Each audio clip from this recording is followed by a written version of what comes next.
Hola, ¿qué tal? ¿Qué tal? ¿Qué tal? Les damos la más cordial bienvenida al ya séptimo episodio de nuestra serie de El Rompecabezas, este programa donde hablamos de cosas fascinantes, interesantes, controversiales, inquietantes del internet y más. Cultura popular a veces hablamos sobre tecnología, pero desde el punto de vista de las relaciones humanas, la sociedad. Porque vivimos en una sociedad, recuerden. Bueno, la semana pasada estuvimos viendo varios temas interesantes, sobre todo el tema de lo que era... déjenme recordar, ¿qué fue lo que vimos la semana pasada? Hablamos sobre la realidad. Ah, claro, hablamos sobre el punto de realidad, más que nada sobre la ensoñación, la alucinación, cómo el internet nos ha empezado como a poner en duda nuestro punto de realidad. Porque claro, ahora es más fácil que nunca crear noticias con inteligencia artificial, digamos, videos, imágenes, digamos, pruebas, digamos, de que algo sucede. Pero no necesariamente eso es real. Entonces, cuando hablábamos de lo virtual, de lo hiperreal también, hablábamos de esta clase de cosas, pero el día de hoy vamos a hablar más de algo un poco más asociado a la ciberseguridad, si lo podemos llamar así. Tiene que ver con el aspecto de la intimidad, de qué tan vulnerables somos en el internet, qué nivel de privacidad mantenemos luego de que nuestra información esté disponible en todos lados, aunque no necesariamente al acceso de humanos, que es otro tema aparte, vamos a tocarlo. Y bueno, brevemente vamos a hablar de la propiedad de alguna forma de qué es nuestro al final cuando estamos en el internet, porque claro, tenemos todos estos servicios ahora y claro, no es que tengamos esto, o sea, nuestro, o sea, hay todo un tema de cesión de derechos. O sea, tú tienes que cuando empiezas a usar una aplicación o un sitio web, una red social, tienes que aceptar los términos de uso. Y eso significa que también estás cediendo la propiedad de lo que haces. O sea, no todo lo que haces es exclusivamente tuyo, solo porque lo haces tú.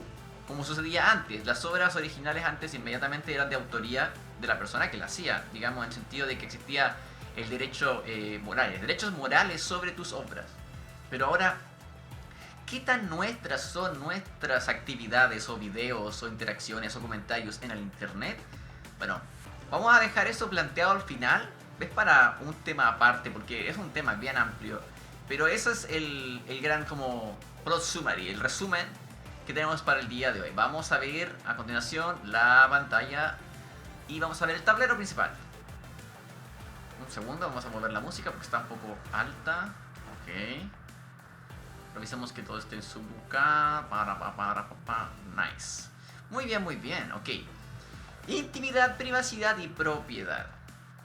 Esos son los tres puntos principales del día de hoy. Principalmente los dos primeros dos aspectos a tomar en cuenta sobre esto. ¿Cómo son las nuevas esferas de la vida digital? Porque anteriormente, hace 100 años, digamos, hace 50 años, antes de la super revolución del internet, como yo le llamo, que es algo así como le llaman también otras personas la quinta, cuarta revolución industrial, no estoy seguro, no he investigado suficiente al respecto, pero el caso es que antiguamente, en las sociedades contemporáneas del siglo XIX, siglo XX, digamos, si usted tenía una vida, su vida estaba dispuesta entre su ciudad, entre su espacio privado, familiar. El ayuntamiento quizás tenía registros de que usted había nacido, de en qué trabajaba, de sus impuestos, de sus cuentas de agua, de luz, etc. Y hasta ahí estaba ese espacio de lo que era como una huella de lo que hacíamos, los registros de nuestra existencia, por así decirlo. No es que haya que tener un certificado de existencia, pero la cosa es que existía un soporte consultable de información personal. A eso me refiero. Y ahora las esferas donde está presente esa huella de información digital son muy diferentes, han evolucionado. Vamos a hablar de eso. Sobre todo cuando hablamos de que estamos constantemente conectados. O sea, hay una computadora en algún lugar, un servidor en algún lugar, registrando lo que hacemos. O sea, guardando el historial de nuestros videos en YouTube, guardando nuestros correos, guardando, por ejemplo, los borradores de correo electrónico que nunca enviamos, por ejemplo, que pasa a mucha gente, le sucede que a veces no envían los correos porque se olvidan que quedan en borradores, pero ahí están, esperando. Todos los favoritos que has dejado en Twitter, en montones de otras plataformas que probablemente nunca volviste a revisar, están ahí, esperando por ti. Entonces, también sucede que pareciera ser que hay una especie de capacidad de memoria muchísimo más grande que antes. Pero también, ¿qué tanto vale lo que guardamos si está ahí y nunca lo consultamos?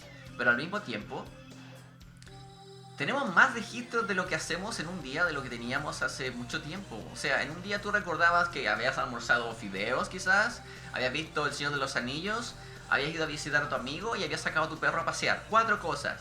Pero ahora tienes un registro de todo lo que hiciste el día de ayer. Cada canción que escuchaste, en el orden exacto en que la escuchaste, etc. Todo eso está ahí, constantemente conectado, constantemente registrado. Entonces también esto nos lleva a la idea de que no simplemente vivimos una vida social para nosotros mismos, sino que ahora también con el tema de las redes sociales, los algoritmos y la búsqueda de la popularidad constante, sucede que también ocurre que hay una especie de espectacularización de la vida social. Es como que la vida social ya no es simplemente para ti, sino que tienes que compartirla. Si no hay una foto de que comiste pizza, no sucedió. ¿Me entiende? ¿Me entiende? Entonces, esto es lo que me refiero con el espectáculo de lo social. Que simplemente ya no es algo que tienes que hacer porque eres tú, sino que tienes que mostrarlo. Porque si no muestras, si no lo compartes, en realidad pareciera ser que no es suficiente. Pero vamos a ahondar en eso. Porque también tiene que ver con cómo confiamos en las personas que están en nuestras redes, nuestras amistades, nuestros contactos, nuestros followers, nuestros mutuals, nuestros onfis, etcétera, etcétera. Y también, qué tan vulnerables somos a la hora de compartir esa información con personas. Porque puede ser información que para una persona puede ser delicada, pero para otra no. Para otra persona puede ser información que puede haber información que esa persona acepta entregar libremente y entiende, ok, eso es información pública en el internet, está bien. Pero otra persona puede decir, hey, ¿por qué estás buscando toda esta información sobre mí? A pesar de que esa información que esa persona voluntariamente dejó a la vista en sus redes sociales, por alguna razón, para ser identificada, para ser fácilmente quizás asociada con la personalidad que quiere transmitir o que quiere comunicar en las redes. O sea, esta persona le gusta el heavy metal y todas sus feeds son puras canciones de Judas Priest, por ejemplo. Entonces, de alguna forma también en el internet construimos identidad de acuerdo a lo que comunicamos que nos gusta y cómo lo asociamos a nosotros. Cosa que en realidad es un fenómeno que llevamos haciendo siempre, pero en el internet lo podemos ver más claramente. ¿Por qué? Porque hay un registro ostensible, marcas de todo eso. ¿Por qué? Bueno, también hablamos en oportunidades anteriores, en capítulos anteriores, sobre Erving Goffman y el tema de la identidad y cómo controlamos la información personal. Vamos a hablar de eso también. Sobre todo cuando hablamos de que también hay límites más frágiles entre lo que es privado y lo que es público, a diferencia de cómo era antes. Y esa es a grandes rasgos la tabla del capítulo de hoy. Vamos a ir a la pizarra para dibujar cositas locas, pero déjenme ver que está funcionando correctamente. Sí, súper bien, súper bien. Disfruten esta maravillosa versión de One Step Closer. Ok, vamos a dibujar. Entonces, cuando hablamos de, por ejemplo, de que existía la esfera de lo digital, significa que existe algo así como un mundo material implicado en el que está lo digital, porque lo digital es electricidad, es información. Entonces, digamos que está el mundo real, que está hecho de materia, pero alrededor está la información. Es como cuando hablábamos del Digimundo, por ejemplo, para quienes recordarán Digimon, que es como una especie de versión copiada, conectada, si quieren decirlo, enlazada cuánticamente del mundo, pero es una versión renderizada del mundo, que está, digamos, en bits, en cubitos, en números, en ceros y unos, por así decirlo. Entonces, en ningún momento pasamos de tener nuestros registros en papel, o por ejemplo, bueno, si somos más exactos, pasamos de nuestros registros en tablillas, arcilla, a tenerlos en papel, y de papel a tenerlos en procesadores de texto, en tablas de cálculo, Office, Excel, etc. Entonces, la información pasó de ser analógica a digital.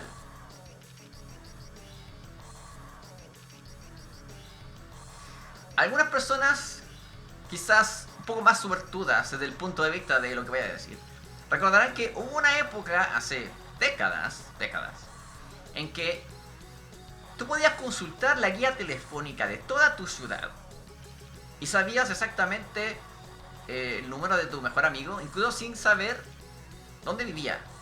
Simplemente necesitabas el nombre de la persona a la que estaba, digamos, a nombre. O sea, ¿quién tenía esa cuenta a nombre suyo? Por ejemplo, digamos, el papá de Pedrito.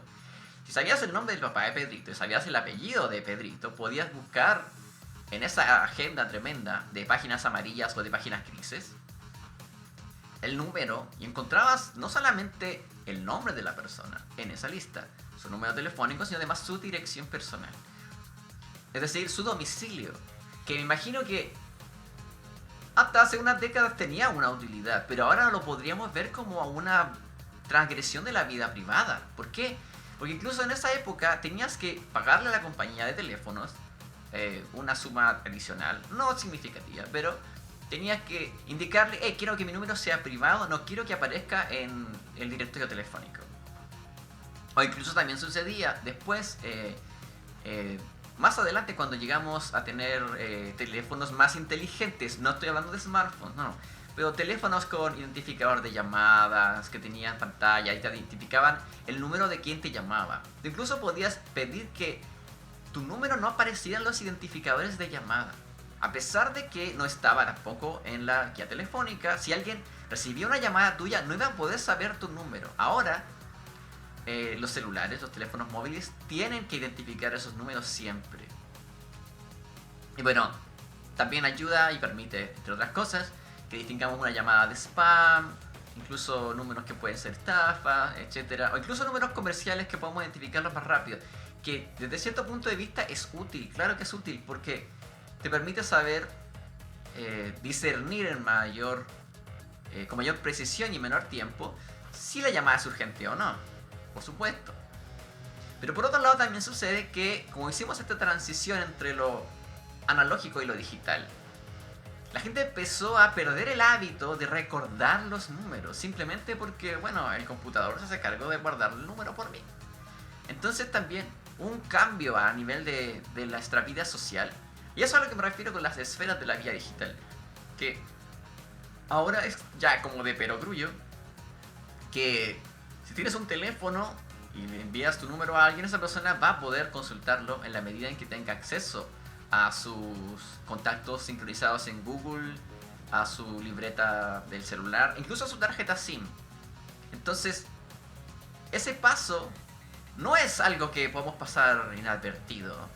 Entonces, es uno de los primeros pasos significativos. Como la información personal pasó de estar incluso en nuestros propios escritos personales a estar en servidores, en blogs, en MySpace, etcétera, Tumblr, como quieramos llamarlo. Entonces, ese es el primer paso. La información pasó de estar en algún soporte material a un soporte que llamaríamos electrónico. Voy a ponerle eléctrico. Entonces, la información ocupa menos espacio, claro. Puede estar accesible a cualquier lugar que tenga conexión eléctrica y al internet. Entonces, de alguna forma esta idea como del territorio empieza a disolverse. ¿Por qué? Porque incluso una persona que está al otro lado del mundo tiene 60 milisegundos de latencia con alguien que está en Europa o en Francia o en Canadá, por ejemplo. Y esos 60 milisegundos en la práctica no se notan. Y las conversaciones se pueden dar de forma muy fluida y natural. Entonces, además de que estamos conectados y nuestra idea del tiempo, que por cierto ha cambiado drásticamente, ha habido una aceleración desde mi punto de vista, también estamos constantemente conectados. Entonces, todo lo que hacemos queda registrado en algún lugar. Entonces, ahí vamos. De que, claro, también ocurre que en esta transformación entre lo análogo y lo digital, el valor de la información cambia. Porque el valor de lo material era discreto, en el sentido de que tú tenías quizás una agenda, un libro, digamos, donde escribías tus reflexiones personales y estaba ahí. Y tú podías mantener ese libro a salvo y estaba a salvo de cualquier persona y nadie podía copiarlo a menos que tuviera acceso al libro en físico. Mientras que ahora es más como un valor continuo. Y con esto de continuo me refiero de que la información no se puede separar en pedazos. O sea, está separada en trozos, a eso me refiero. Cuando algo es discreto es una sola pieza, un solo ladrillo de información en tu libro. En este caso, las páginas de tu libro. Cada página de tu libro es una página que puedes partir. Pero tienes que hacer el ejercicio de romper la página para separarla. Mientras que la información electrónica es continua. Está separada en trozos de información que necesitan ser luego recombinados para generar el mensaje. ¿Por qué? Porque es solamente información y datos. Una secuencia de electricidad, si le podemos llamar así. De pulsos, de señales. Eso es importante. Señales versus huellas. Por supuesto que esto no es una dicotomía extrema polarizada, pero es para darle un poco más de claridad a estos conceptos. Entonces, además de que antes tus huellas estaban seleccionadas de alguna forma, porque claro, tú no escribías quizás en tu diario todos los días, o no todos los días sucedía algo fascinante que querías recordar para el resto de tu vida y le tomabas una fotografía, por ejemplo, porque claro, la fotografía no era algo tan extendido y tan común y digamos inmediato, instantáneo y presente en todas las áreas de la vida todos los días, porque ahora todo el mundo lleva un teléfono con 12 megapíxeles de fotografía, de cámara fotográfica a todos lados. Entonces también el valor de la información era distinto. Una fotografía valía mucho más. No sé cómo establecer exactamente esta comparación, pero es como que la importancia es distinta.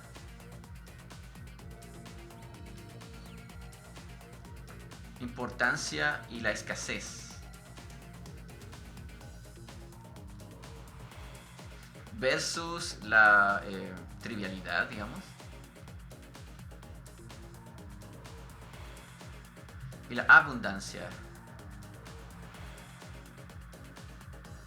Porque claro, si antes querías encontrar una canción y ya tenías Shazam o cualquier otra aplicación para identificar canciones, tenías que invertir tiempo, quizás preguntarle a tus amigos, memorizar la canción, registrarla quizás en alguna grabadora como pudieras, para poder luego preguntarle a un tercero. Entonces, quizás el ejercicio de buscar esa canción e identificarla tomaba más tiempo, un esfuerzo mayor, más largo. Pasabas más tiempo dedicado a eso y sentías que cuando lo lograbas era mucho más recompensante. En cambio ahora, se te olvida una canción que escuchaste hace una semana y puedes simplemente scrollear en tu historial tanto de Spotify, de YouTube Music, etcétera, en un mismo YouTube incluso, y encontrar esas canciones y hey, está ahí, al alcance de tu mano y está siempre disponible.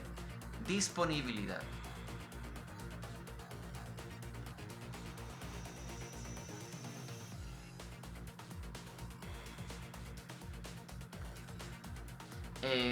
Bueno, la información está disponible en todos lados versus que está algo así como restringida.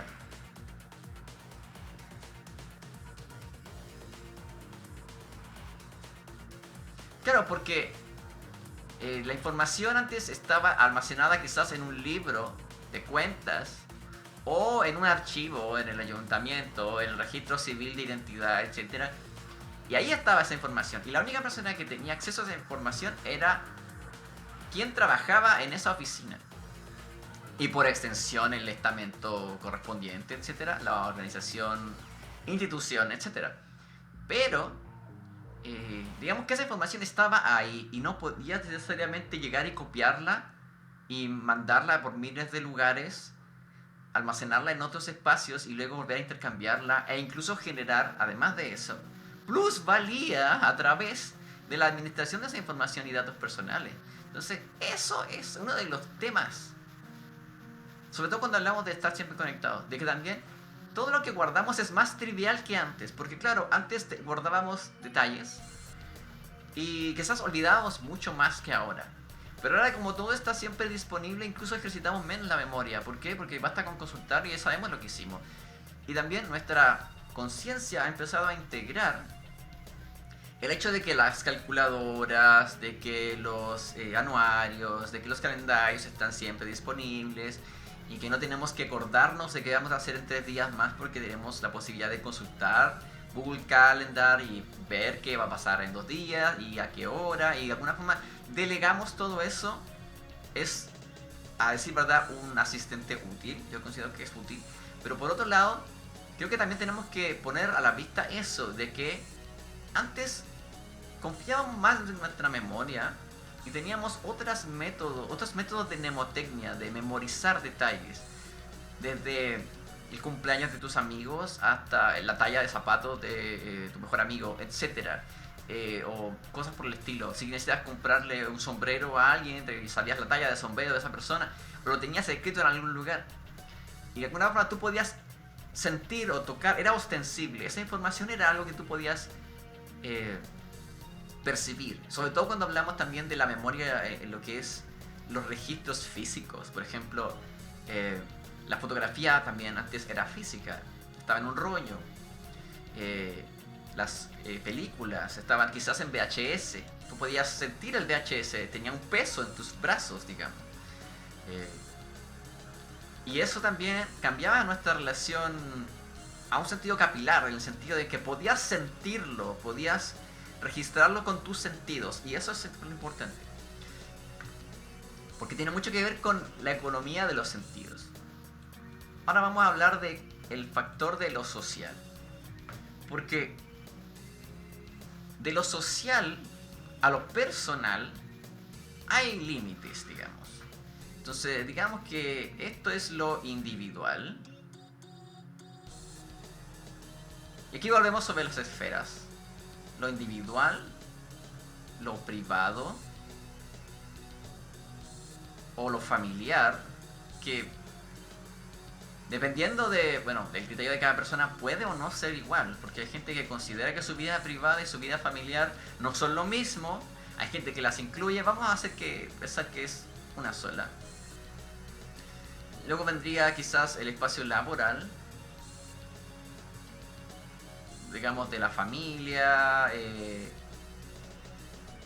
extendiéndose de la familia hacia también el trabajo. Y luego ya vendría lo social, o lo más bien público, digamos. Pero ¿en qué momento este sistema tan... Ay, ¿por qué estoy dibujando tan raro hoy día? Este sistema pasó de cruzar constantemente estas barreras que antes quizás eran más claras, se volvieron más difusas, y ahora la gente graba un TikTok desde su baño, o desde su cama.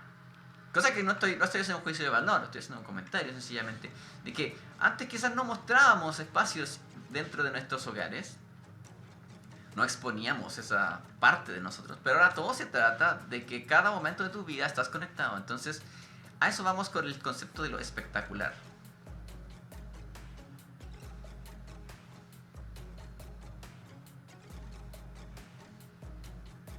Entonces, quizás almorzaste fideos y te gustaron los fideos. Y eso que antes era algo privado, que quizás tú decías, es algo trivial, no tengo por qué recordarlo el resto de mi vida. No, ahora va a estar en tu Instagram por los próximos 6 años. A menos que decidas borrar la publicación. Va a estar ahí. Y alguien la va a ver y le va a dar like, y va a participar y va a conectar contigo. Pero esa persona va a conectar contigo en diferido, por así decirlo, porque esa persona no estaba ahí contigo presencialmente comiendo fideos. Quizá ni siquiera se enteró de que comiste fideos ese día. Quizá ni siquiera sabe que te gustan los fideos. Simplemente es una persona, como yo digo, un random bystander, o sea, una persona desconocida, por supuesto, del espectro público, que va a encontrar tu foto de espagueti, digamos, y va a decir, esta persona come espagueti. Entonces, también el tiempo de las relaciones ha cambiado. No solo pasa que como se trivializa la información, cada cosa que pasa en un día es menos importante de lo que era hace unos años. Ir a ver una película antes podía quizás verse como una gran forma de pasar el día, de entretenerse. Ahora es, hay 20 películas más que ver. ok, solo es otra película más. Sobre todo cuando somos jóvenes, me imagino que las primeras películas que vemos nos marcan más. O sea, es algo mucho más sorprendente. Pero también pasa que mientras crecemos, el cine va llegando más lejos, la tecnología va llegando más lejos.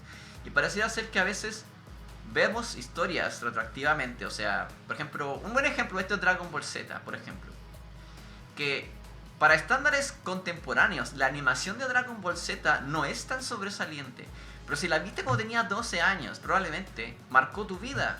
Te gustó mucho y te entretuvo mucho. Y la ves ahora con 20, 30, 40 años. Y dices, ¿por qué esto era tan genial hace unos años? Y ahora lo veo y me doy cuenta de todos los problemas que tiene, de los tropos, de lo recurrente que son ciertos elementos, o incluso de lo repetitivo que puede ser. Entonces, eso también es un elemento que es como el tiempo. El tiempo, pero también las perspectivas que dan el tiempo. Porque dices, oh, mira dónde estaba hace un año. Mira dónde estaba hace 5 años. Ahora es mucho más fácil hacer este ejercicio de memoria, pero también, ¿qué tan voluntario es este ejercicio de memoria? Porque no todo este ejercicio de memoria lo hacemos pensando en tener estos antecedentes o registros para nosotros o nuestros cercanos. Es como que si no tenemos esta huella digital de que existimos y hicimos algo en el internet o lo estamos pasando bien, es como que no estamos participando. Y de hecho es algo que también comentábamos cuando hablábamos de entretenimiento y distracciones. Porque también esta línea entre lo espectacular y lo íntimo, digamos, sucede que se trata de compartir más de ti para que la gente te conozca. Hola, X-San.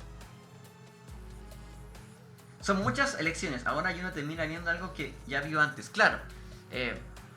Claro, antiguamente quizás ir a visitar Machu Picchu con tus amigos o con tu familia era algo que decías, hey, esto es fabuloso. Algo nunca antes visto. Una experiencia irrepetible. Pero ¿cuánta gente conoce Machu Picchu a través de fotografías de terceros que han ido a Machu Picchu? Y no quiero decir que eso afecte tu experiencia, ojo, a la hora de ir a Machu Picchu presencialmente, pero también construye expectativas. Entonces, aquí voy con esto de la espectacularización, porque pareciera ser que todo el mundo cuando está viendo de vacaciones está obligado a pasarlo bien. Y está obligado a registrar que lo está pasando bien, como si hubiese una necesidad, digamos, de constatar que fuiste de vacaciones. Como, si no hay una foto de que fuiste de vacaciones, no fuiste de vacaciones. Pero la pregunta es, ¿estás viviendo tus vacaciones a través de tus propios sentidos? ¿O asegurándote de convencer al resto de tus contactos y redes de que lo estás pasando bien? ¿Eh?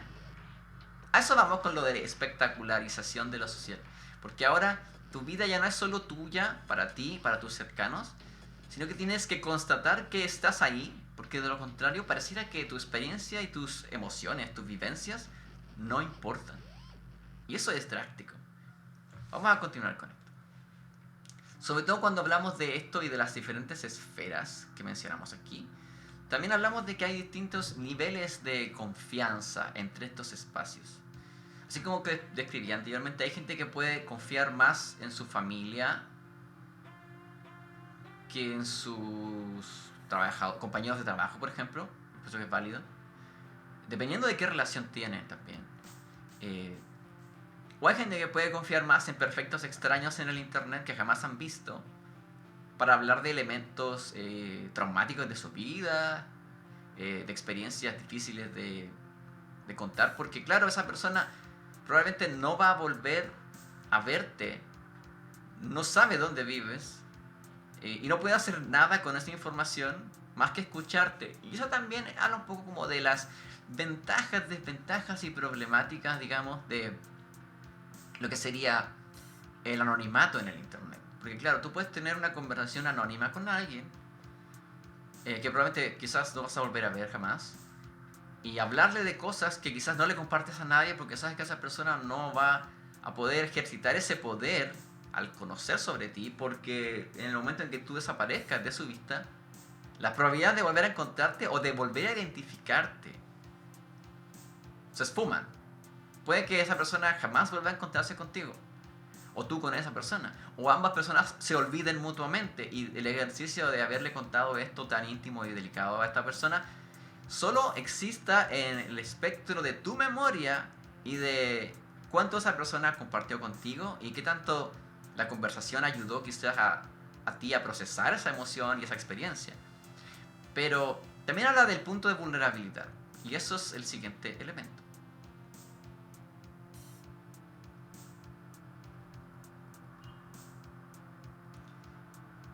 Como que hay una especie de posición súper postmoderna ante lo que es la vulnerabilidad de nuestra información en el internet.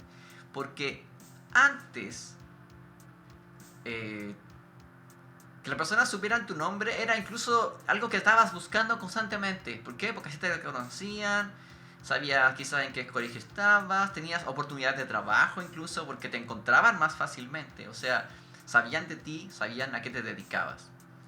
Pero por otro lado hay gente que prefiere alejarse eh, de sus círculos cercanos para mostrar otra faceta, y en esa faceta puede ser anónima y está a salvo gracias a ese anonimato. Entonces, el anonimato, por un lado, nos expone, nos permite exponernos más fácilmente porque nos protege, pero por otro lado también nos expone a encontrarnos con personas que pueden aprovecharse de ese anonimato para hacernos daño. Entonces, es una situación sumamente ambivalente. Entonces, entender estas esferas es muy importante. Bueno, el dibujo no le hace mucha justicia, pero la cosa es que siempre se trata de entender los límites. ¿Cuáles son las barreras entre exponerte demasiado y simplemente ser un amigo que confía o que compartes de sí mismo? Porque, claro, hay gente que puede ser muy reservada y está bien. El tema es que hay gente que puede encontrar que ese ser muy reservado es una demostración de desconfianza. Es como, pero si somos amigos hace tanto tiempo, ¿cómo no me vas a contar esto? Etcétera.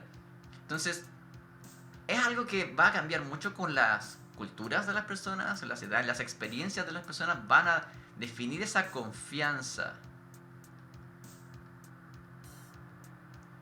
Y también es problemático, sobre todo porque por otro lado, sucede que en oportunidades las personas utilizan esta como moneda de cambio de la confianza para ganarse la confianza de otros. O sea, incluso sin usar información real, porque pueden usar información de alguien más o hacerse pasar por alguien más y mostrarte imágenes de sí misma, de sus vidas, diciendo, no, yo soy esta persona. Y esa persona puede estar constantemente construida con el propósito de conseguir algo de ti, de estafarte, etc. Entonces, aún así, lo complicado de esto es que las evidencias, la existencia de evidencias,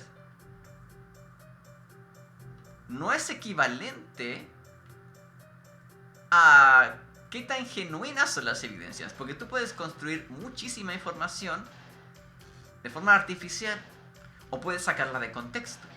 Y de esa forma decir, mira, tengo un auto. Mi auto tengo un Corolla, tengo un Mazda 7, etc. Y tienes una foto de un Corolla y se la muestras a alguien, una foto de un Mazda 7 ahí. Y como esa persona está segura de que esa foto la tomaste tú, primero.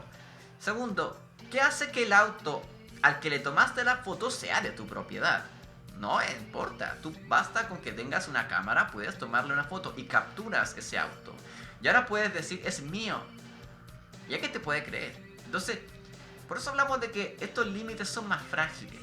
Es más fácil, de alguna forma, torcer las versiones, sacar de contexto las cosas, confundir a la gente o incluso uno mismo perderse en esto, porque al final es un océano de incertidumbre. Creo que es una palabra interesante. Océano de incertidumbre. Entonces, cuando volvemos sobre el tema principal del día de hoy, un segundo. Quiero leerlo, ¿no? Intimidad, privacidad y propiedad. Voy a anotarlo aquí.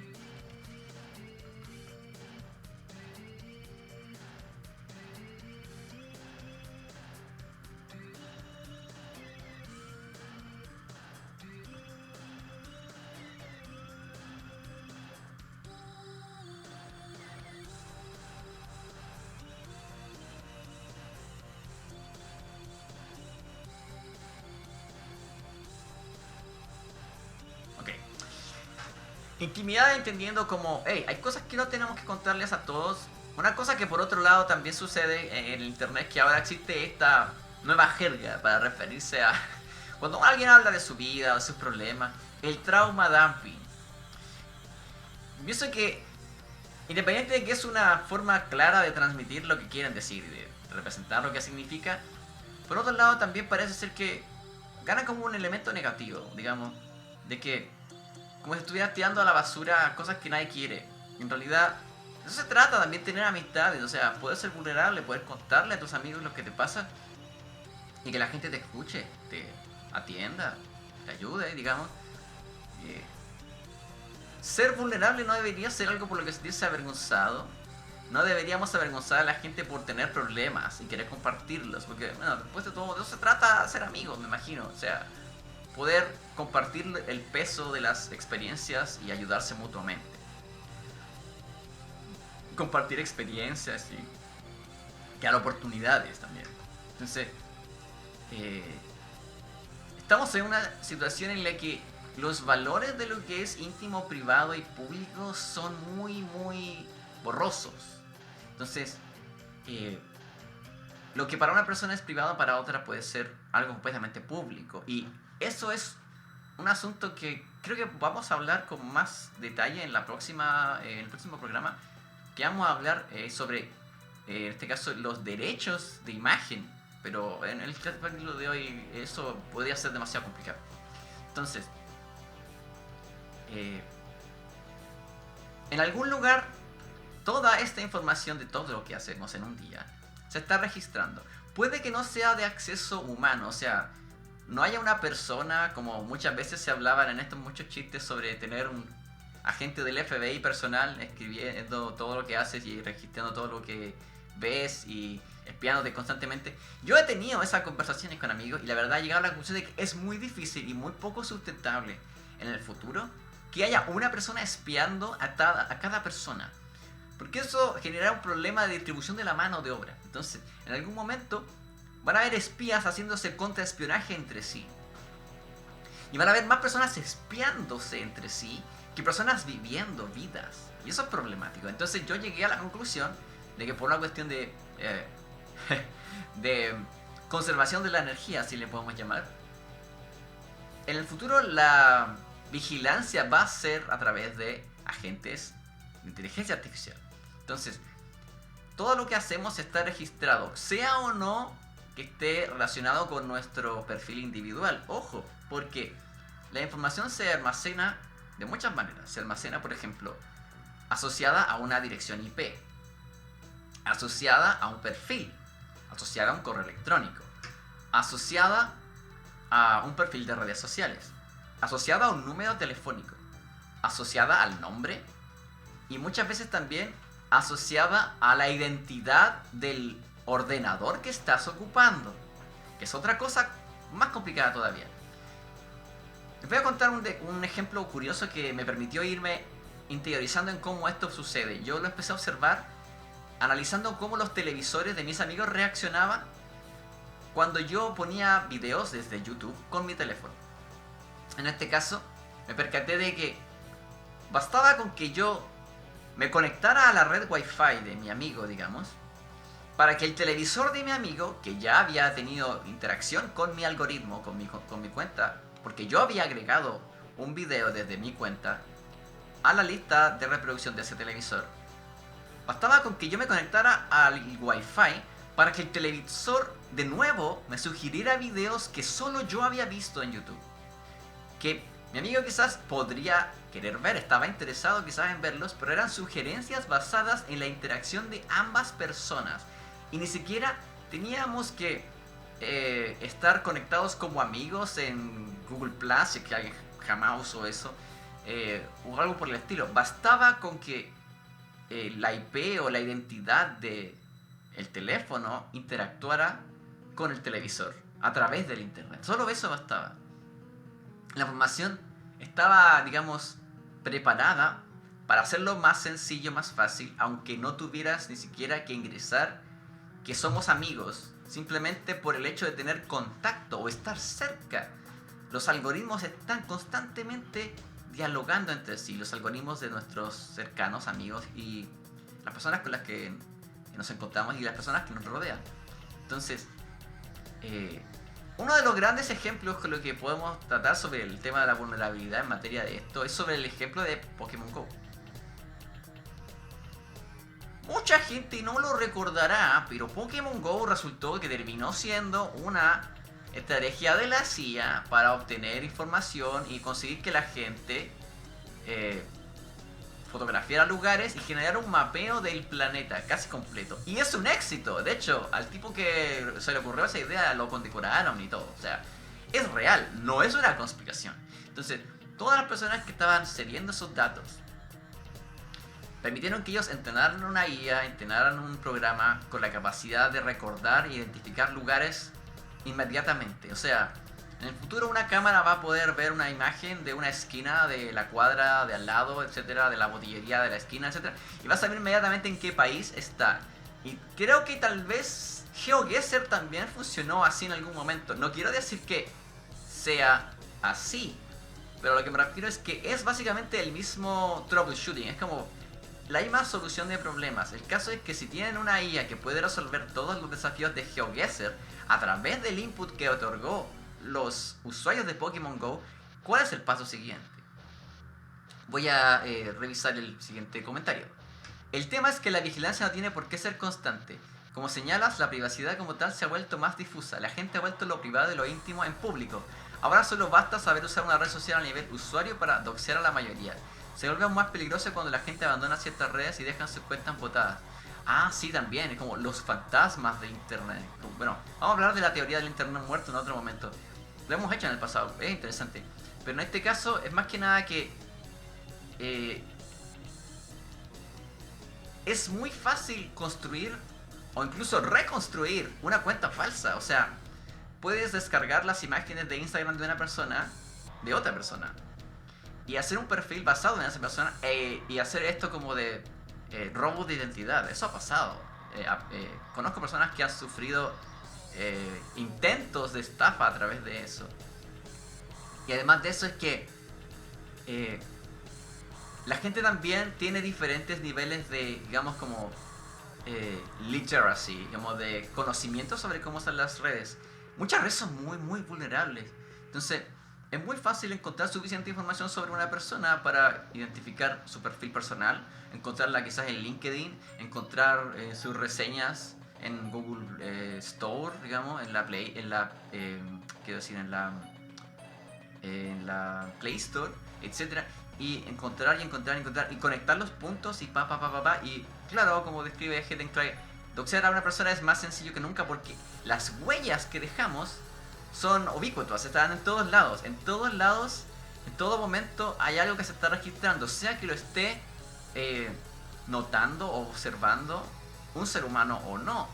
La información se está registrando en algún lado y mientras alguien tenga acceso a esa información es vulnerable. Ok, vamos a pasar ahora al concepto de la privacidad, pero también de privacidad y propiedad, porque claro, cuando hablábamos hace unos minutos en el principio del programa de que aceptamos términos de servicios cuando usamos una diferente plataforma, si bien decimos esta información es de uso privado entre el proveedor del servicio y usted, o sea, el usuario, la propiedad de la información no es exclusivamente nuestra al momento de ceder esos derechos, digamos, para los usos del servicio, porque los términos del servicio exigen que el proveedor del servicio use esa información y la administre por ti. ¿Por qué?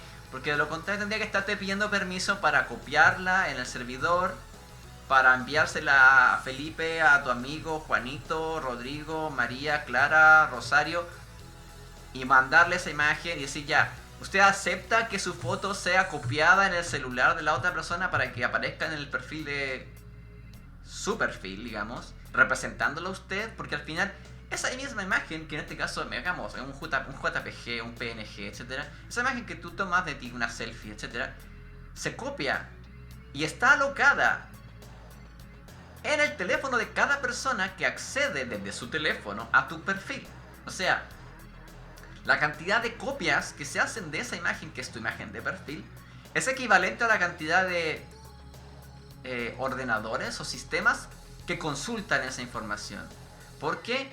Porque para poder acceder a la imagen tiene que ser descargada y leída. Entonces, cada vez que tú estás consultando, se generan copias y copias y copias y copias, copias locales, quiero decir, de la información de terceros. O sea, la información de tus amigos, de tus contactos, está en tu teléfono, está en tu computador, en algún lugar, en el caché del navegador, en los archivos temporales, en algún lugar está. Entonces, esa información que originalmente decimos es tuya, o sea, es tu retrato, es tu cara, son tus datos biométricos, como le quieras llamar, ya no están adscritos al espacio territorial de tu propiedad privada, son de uso público.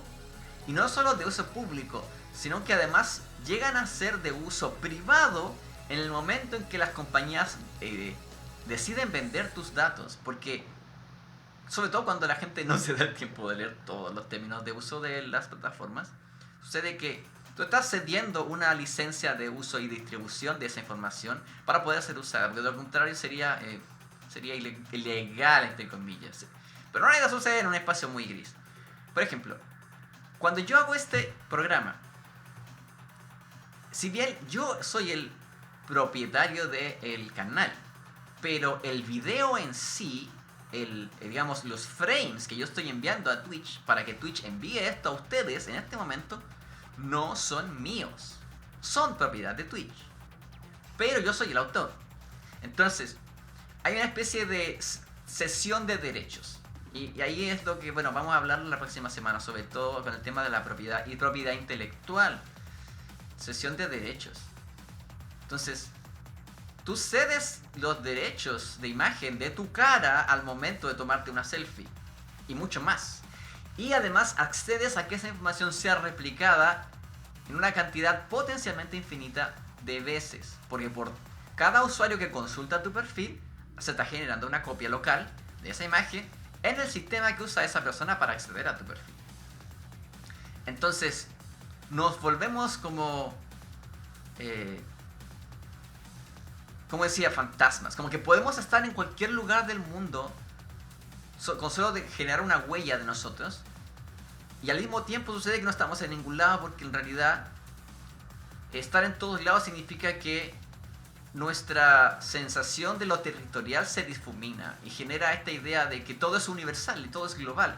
Y ojo, no todo en la globalización es bueno o malo, ojo, pero quiero hablar de este cambio de paradigma más bien, de que también llegar a todos lados no es necesariamente una situación de empoderamiento, también es una sensación de que cada vez tenemos menos autoridad sobre lo que se hace con nuestra información.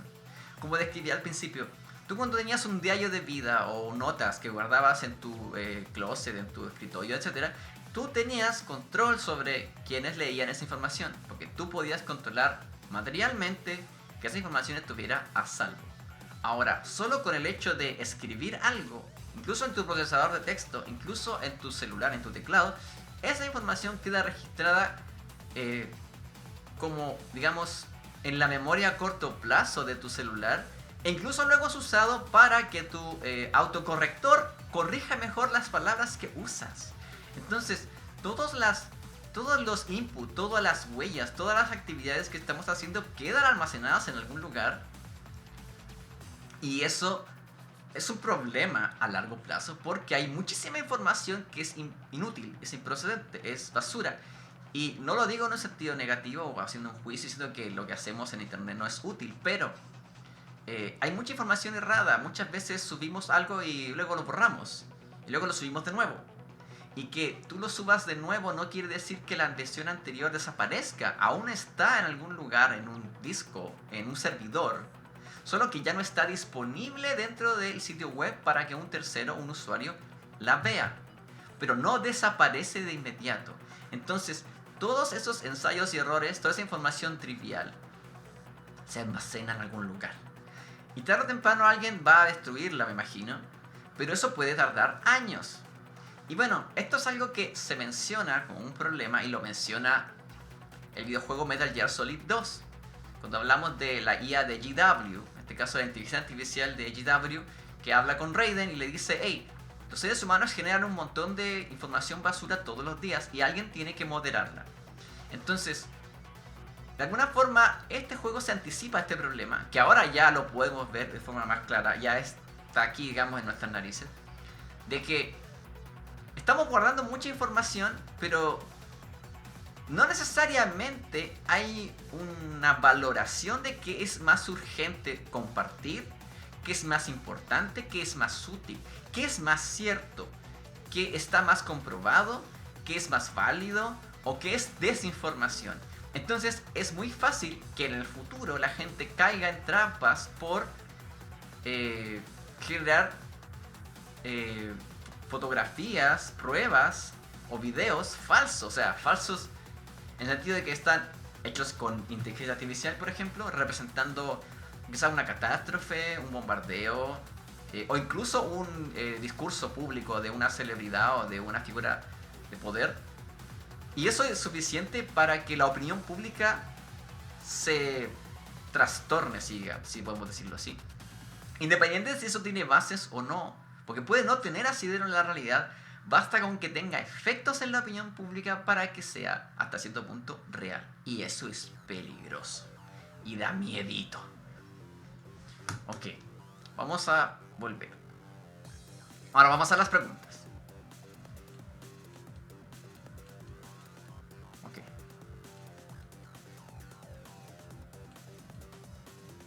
Aquí está. Ok, claro, valor discreto para valor continuo. Voy a leer la próxima pregunta. Otra dimensión del mismo problema es lo injusto que es el mercado y la pésima regulación de la generación de riqueza. Perdón.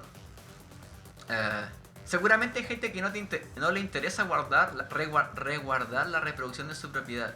Le da lo mismo que su foto de Instagram o edición salga en una revista o que Zuckerberg se la envíe al Estado Federal de Estados Unidos. ¡Wow! Todos deberían elegir aquello si es que les parece. Ah, sí, es que eso también tiene que ver con cómo la gente procesa los términos de uso. Muchas veces hay letra chica, o más que letra chica, hay como figuras retóricas que permiten salirse con la suya y decir, ok, nosotros vamos a administrar esta información. Usted puede pedir que la borremos cuando usted quiera, pero si usted no nos pide borrarla, nosotros podemos hacer lo que queramos con ella. Pero no necesariamente te lo dicen, sino que por el hecho de no decir que van a hacer lo contrario, no están obligados a hacerlo. Entonces, claro, en algún momento yo analicé mi información de una red social. No voy a indicarla ahora mismo, pero me di cuenta de que la red social estaba almacenando la edad de los usuarios, el perfil socioeconómico de los usuarios, las preferencias de los usuarios basadas en las páginas que visitaban los usuarios, el tipo de perfil en términos de personalidad, de gustos, incluso cuáles eran las posibles como oportunidades de venta o cuáles eran los criterios de consumo de cada persona en base solo a sus actividades en la red social. O sea, de alguna forma toda la información que la gente hace y genera y almacena en las redes sociales es suficiente para generar perfiles de potenciales clientes. Y eso es una realidad. Y no necesitas tener a esos clientes individualizados, solo necesitas tener tendencias. Si tienes suficientes tendencias, puedes saber que la gente está comprando Subarús, que la gente está comprando palos selfie, que la gente está comprando iPhones, que la gente está comprando Switch 2, etc. Y puedes saber cuánta gente, independientemente de si la gente no está individualizada, la información es suficiente para entender en qué dirección se están moviendo las personas. Siguiente. Hayden Clague dice, sin embargo, si este tercero, al tener acceso a mi imagen e información privada, genera valor agregado a su servicio o producto, entonces este tercero debería tener la obligación de pagarle al dueño por dicha información. Exactamente, ese es un problema, porque al final uno cede derechos, pero se generan formas de plusvalía, se generan valores, como tú describes. O sea, gracias a que ellos tienen información sobre todo lo que te gusta, o lo que no te gusta, porque eso también es importante. Como el tema del primado negativo a la hora de generar perfiles e identidades en el internet. A esta persona no le gustan los tractores, a esta persona no le gusta el jugo de mango, etc. Entonces, no sirve de nada ofrecerle jugo de mango a esta persona. pero esta persona explícitamente estableció que no le gusta. Entonces, en lugar de gastar tiempo y energía en ofrecerle una gran cantidad de anuncios, elegimos los que sí o sí le van a gustar. Y eso también es problemático porque genera nichos más específicos, pero no necesariamente representa a la persona, sino que de alguna forma es una hipersimplificación del perfil de la persona, mientras sea efectivo desde el punto de vista de los anuncios. Entonces, ¿cuánto nosotros le decimos a las máquinas que hacemos y nos gustan las cosas? Las tendencias que ellos van aprendiendo sobre nosotros, de alguna forma, hacen más efectiva la ejecución de este marketing digital contemporáneo. Que de alguna forma ya ni siquiera necesita intermediarios humanos, no necesita una persona tomando decisiones, simplemente en base a información dura, que está correctamente interpretada a través de una red neuronal, etc. Sabemos filtrar qué cosas sí esta persona va a querer consumir, qué otras cosas no, y de esa manera optimizamos más la información, ahorran además más dinero, porque claro, ya no tienen que repartir ingresos por publicidad, simplemente mandan exactamente lo que la persona quiere ver. Y es problemático por otro lado porque también sucede que las identidades son diferentes a cómo se construían antes, y a veces las computadoras saben más sobre cómo somos que nosotros mismos, en el sentido de que claro, tenemos una memoria limitada, pero imagina en 10, 12 años de interacción en el internet, la cantidad de información detallada de todo lo que has hecho es quizás más precisa que tu propia memoria de esos eventos.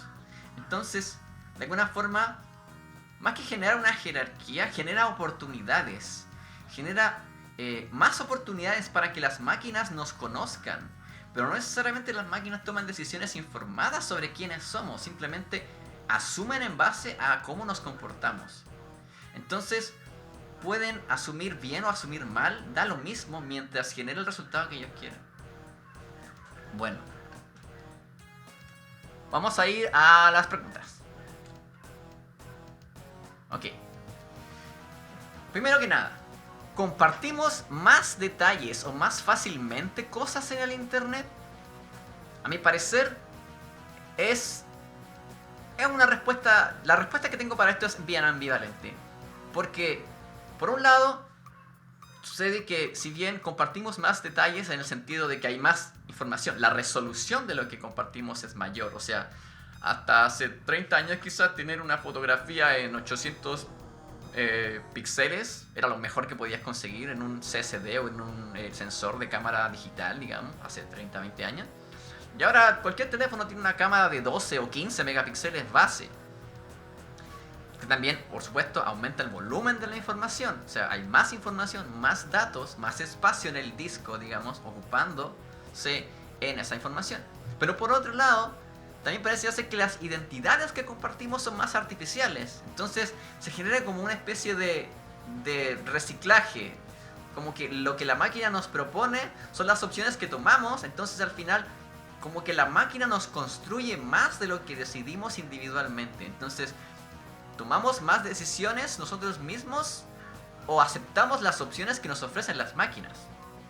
Entonces quizás ahora compartimos más detalles, pero ¿qué tan nuestros son esos detalles y qué tan influenciados están por la infraestructura donde esta información circula? Tener en cuenta. Siguiente pregunta. ¿Cómo medimos la velocidad con la que construimos vínculos confiables? Porque claro, quizás años atrás, tener un amigo por 3 años en el colegio parecía algo fabuloso. Porque claro, habías pasado muchas experiencias con tu amigo, etc. Y quizás en tu mente es mucho tiempo. Pero puedes tener otro amigo con el que has jugado 5000 horas de Battlefield. Y si bien en comparación la cantidad de tiempo que has pasado con tu amigo jugando Battlefield es mayor que la cantidad de tiempo de calidad que has tenido con tu amigo en 3 años, quizás no consideras a tu amigo de Battlefield más cercano que tu amigo en la vida real. O por el contrario, puede que haya gente que sienta que por el hecho de poder ser más genuina y exponerse más a través de la seguridad del anonimato, las identidades que exponen en estos espacios virtuales y digitales son más representativos de quiénes son Entonces, mis amigos de internet son más amigos míos porque me conocen mejor. ¿Por qué? Porque yo me atrevo a contarles mis facetas oscuras, mis facetas desconocidas, esas partes que quizás ni siquiera yo entiendo. ¿Por qué? Porque no tienen ninguna consecuencia. Entonces, quizás el tiempo de las relaciones también ha cambiado. Antes tener amigos por 10 años era algo fabuloso. Ahora tener amigos por 10 años difícilmente va a significar que has tenido las mismas experiencias que teníamos hace 10 años. ¿Por qué? Porque muchas de las experiencias que consideramos amistosas hoy en día están mediadas por las redes. O sea, por la mensajería instantánea, por el chat de voz, por poder conversar mientras jugamos el mismo juego, ver películas al mismo tiempo, etcétera. Entonces, las experiencias han cambiado mucho. Entonces, el tiempo de las experiencias también ha cambiado. Y creo que es algo que deberíamos cuestionar un poco. Vamos a regresar sobre esto en el futuro, por supuesto. Porque el tema de la confianza no es igual para todo el mundo. Alguien puede confiar en alguien a quien le ha visto la cara y le ha escuchado hablar, ¿no? Por voz. Pero la misma información puede estar trastocada. El catfishing es un problema, es una realidad. Entonces, quizá hay gente que es más hábil en el tema del catfishing. De hecho, en una oportunidad me encontré con un video donde un tipo decía, orgullosamente, en el término de troleo, digamos, que había logrado hacerle catfishing al mismo sujeto en una red social de citas 3 veces. Y lo que hacía es que se hacía pasar por otra persona. Después conseguía a una actriz para que se hiciera pasar por la segunda persona del segundo perfil. Y luego por tercera vez. Entonces, el ejercicio de esta realidad confiable es muy evanescente, porque cualquier cosa puede dejar de ser lo que parece en cualquier momento. Y es muy frágil. Es muy vulnerable a disolverse en el aire. Y en realidad lo que creemos que es cierto puede estar cimentado en cosas que a nosotros nos resultan convincentes, pero pueden no serlo para otra persona. Entonces, el tema de las noticias falsas, de las fake news hechas en IA, va a ser un problema. Y eso también describía, en este caso,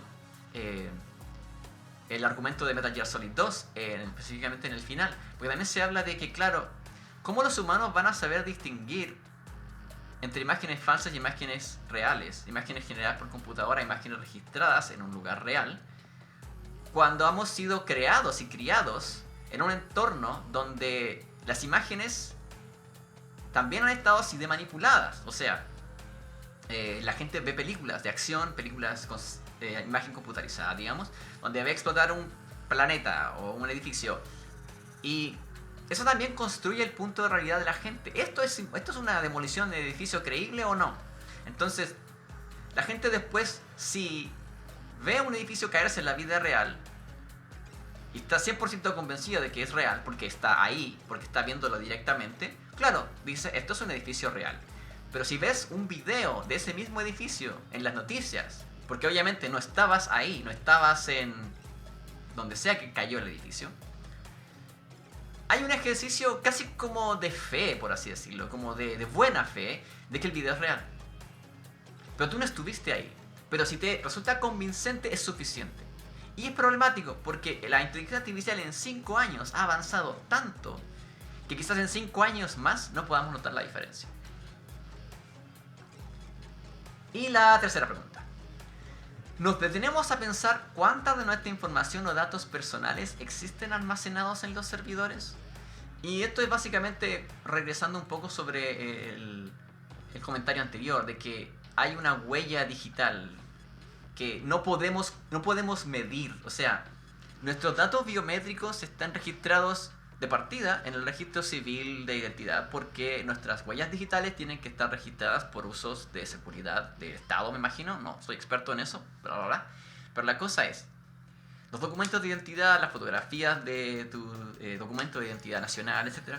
Toda esa información es hasta cierto punto algo que aceptamos por contrato social, cederle a los instrumentos del Estado, a las instituciones, para ejecutar hasta cierto punto una idea del orden social y que todo el mundo es fácil de identificar en caso de un crimen y esa persona puede ser llevada o puede ser notificada de algo. Si te roban un auto y te encuentran el auto, te llaman por teléfono porque tienen tu número, etc. Entonces, es más que simplemente praxis y alucinaciones, sino que hay una transacción en este ceder información. Y pareciera ser que cuando dejamos nuestra información al alcance de la internet, ganamos calidad de experiencias también. ¿Por qué? Porque, por ejemplo, alguien que baila en TikTok, por ejemplo, recibe atención, recibe likes, recibe una especie de gratificación, ¿cómo lo llamaría yo? Una recompensa, un sentido de recompensa al ser visto. Porque hay una reafirmación de que lo que está haciendo de este baile es algo bueno, que la gente quiere ver, que la gente lo disfruta, participa de esto. Y estupendo. Pero para poder hacer eso tienes que ceder la propiedad de la imagen de tu cuerpo bailando, digamos. Y de alguna forma convertirlo en átomos, digamos, en información, en electrones, quise decir. En fotones, exacto. Para que estén en el internet. Pero tú pierdes propiedad sobre los derechos de distribución de esa imagen en el momento en que está en el internet. Ya no tienes derechos sobre quién la va a distribuir porque se vuelve casi de dominio público. No quiere decir que tú no tengas propiedad sobre tus obras, pero ojo, derechos de imagen y derechos de distribución no son lo mismo. Y digamos que cuando una película es de propiedad intelectual de un estudio, quiere decir que el estudio es el dueño, son los que pueden generar ingresos en base a esa producción. Pero el cine necesita una licencia para exhibir la película, porque hay una copia de la película, que obviamente no es la original, y necesitan poder hacerlo de forma legal, y para eso se generan contratos de distribución. El tema de la distribución de nuestra imagen personal y de nuestra información es que no está regulada, y está regulada de forma, por lo general, privada, o sujeta a acuerdos que no son universales todavía. Y probablemente nunca lo van a hacer porque siempre van a haber diferentes intereses en diferentes lugares del mundo, en polos, en continentes, compañías, etc. Queriendo flexibilizar o hacer más rígidas estas leyes en beneficio de lo que pueden generar como ingresos a través de los servicios que ofrecen sus plataformas de redes sociales, de inteligencia artificial, de almacenamiento de imágenes, de gestores de descarga, etcétera, etcétera. Entonces, es una realidad complicada. Y la verdad, creo que poder hacernos estas preguntas y tener estos espacios es esencial para poder mejorar nuestra conciencia al respecto. Y no solamente estar mejor preparados, sino darnos cuenta de que quizás no estamos todos de acuerdo con esto. O no solo eso, de que hay gente que quizás no se ha detenido a preguntárselo. Y quizás al darse cuenta de lo que está pasando o enterarse, puede tener una opinión diferente a la que normalmente tenía. Digamos, es bueno informarnos. Creo que una de las mejores formas de hacerlo es de forma lo más directa posible, digamos, entre nuestros pares. El futuro va a ser tenebroso. Y creo que es bueno prepararnos. Y de hecho se trata este programa. Este programa se trata de hacernos preguntas que nos rompen la cabeza y nos quiebran el cerebro semana a semana para estar mejor preparados el día que las máquinas se rebelen contra nosotros. En pocas palabras. Y bueno. Uy.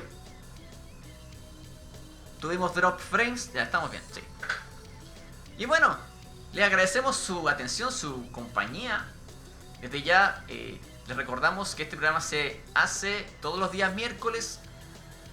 Y volveremos la próxima semana. Vamos a hablar específicamente del tema de los derechos de propiedad intelectual y derechos de imagen. Sobre todo ahora que también está el tema de que los datos biométricos se están convirtiendo en una moneda de canje.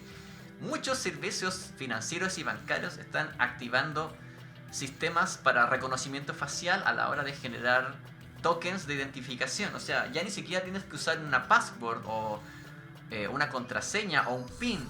Basta con que tu teléfono registre tu cara y si tu cara es tu cara, está bien. Pero para quienes han visto la película Contra Cara, quiere decir, la película protagonizada por John Travolta y Nicolas Cage, sabemos que eso es peligroso. Porque en el futuro podrían suplantarnos, podrían clonar personas. También está el tema de que Sam Altman y OpenAI en algún momento trató de registrar los índices de las personas para generar un banco de datos de identidad y de verificación humana a cambio de la WorldCoin, la moneda mundial. Y eso también de alguna forma pone en entredicho cuál es la propiedad de tus datos biométricos. O sea, Desde el momento en que existe la Wi-Fi, digamos, que es posible que una computadora sepa tu peso, sepa cómo te mueves, memorice tus movimientos, hasta cierto punto, claro, hay una sesión de esos datos que, claro, te dicen y siempre te van a decir que es para mejorar el servicio, para entrenar mejor a los programas, etcétera, para hacer más efectivas las sugerencias de anuncios, etcétera. Pero al final están perfilándonos y eso también puede significar que estén construyendo tendencias que no vemos. Y ni siquiera nosotros nos damos cuenta que somos víctimas de ingeniería social. Pero eso es un episodio que veremos en el futuro. Muchas gracias por su compañía. Les recordamos que pueden ver los programas anteriores en YouTube y en Twitch. Pueden ver los VOD. Pueden seguirnos en Twitter. Pueden usar el hashtag que usamos cada semana para el programa, para enviarnos sus comentarios, sugerencias, memes, chistes, lo que quieran. Bienvenido sea. Yo lo revisaré personalmente semana a semana. Se escribe con un 0 y un 3, recuerden. Escribí mal. Un segundo. 3. Rompecabezas. Así es. Sí. Bueno. Volveremos el día viernes. Vamos a hacer una transmisión experimental de Palworld, tratando de que el sistema soporte, porque hemos visto que algunos juegos han sobrecargado el sistema y es complicado porque este computador es muy antiguo desde el punto de vista humano, pero sobreviviría. Yo creo que va a estar bien, pero hay que hacer el esfuerzo y hay que hacer la prueba, por supuesto. Entonces, nos vemos el viernes. Y el sábado continuaremos con la transmisión de Roller Coaster Tycoon 3 con el parque de diversiones más mortífero del planeta. Una nueva definición del infierno. Sí, la tengo pendiente. La semana pasada hubo un par de cortes de luz y me quedé dormido, así que no fue posible transmitir el día sábado. Pero esta vez sí que sí. Bueno, muchísimas gracias. Sigan asombrosos, sigan grandiosos, sigan haciéndose preguntas maravillosas. Hagan los ojos abiertos y la mente bien despierta. Y desde aquí les decimos, como siempre, hasta la próxima. See you next mission. See you next mission.